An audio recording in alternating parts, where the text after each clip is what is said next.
नमस्कार। आज मोर आउ गोटे ब्लॉग को आपन स्वागत।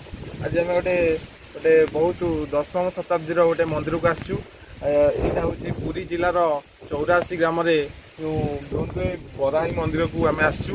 एएसआई द्वारा संरक्षित हो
शिला द्वारा निर्मित माँ को प्रतिमूर्ति होची बारहा सदृश। आंकर मुहंटी देखिपे बारहार मुख परी।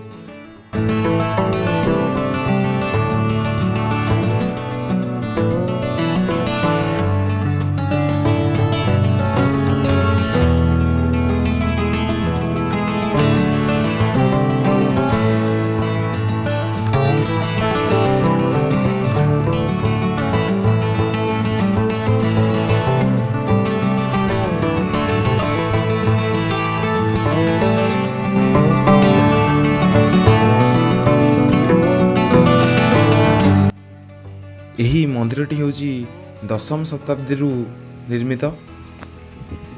यही मंदिर रे माँ बराही पूजा पाउछंती एवं यही मंदिरटी हमर प्राचीन नदी कूल अवस्थित। मुख्य देउलटी उत्कल स्थापत्य शैलीर खाकर श्रेणी अंतर्भुक्त। यही मंदिरर उच्चता प्राय 25 फुट। तापर यही मंदिरर चतुर्पार्श्व सबु देवादेवी मूर्ति होईची। से बेले देखंतु प्रभु श्री गणेश प्रतिमूर्ति होईची एवं सेपटे प्रभु सूर्यदेव प्रतिमूर्ति रही। एमिति बहुत गुड़े प्रतिमूर्ति यार चतुर्पार्श्व रही एवं किछि गुड़ी आउ देखा भी जाउनी भलसे, बहुत पुराना है गलानी।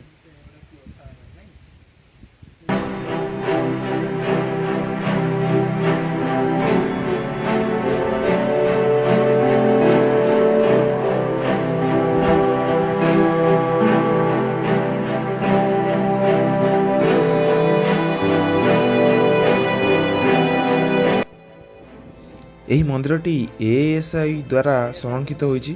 सेतिपई यार चतुर्पार्श्व बहुत सुंदर परिवेश रही एवं यार चतुर्पार्श्व बहुत गुड़िए फूल गछ एवं सुंदर सुंदर गछ लगा जाइछि।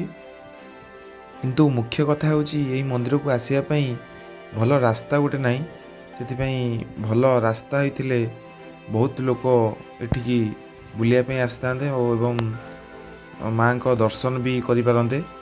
सेतिपई भल रास्ताटी हेले हेई पारले बहुत लोक एही बराही माँ को मंदिर को आसी पारंते।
ଏହି ବରାହି ମନ୍ଦିର ବୁଲି ବହୁତ ଭଲ ଲାଗିଲା। ଆପଣଙ୍କୁ ଯଦି ଏହି ଭିଡ଼ିଓଟି ଭଲ ଲାଗିଥିଲେ ଲାଇକ୍ ସବସ୍କ୍ରାଇବ୍ କରିବାକୁ ଭୁଲିବେ ନାହିଁ।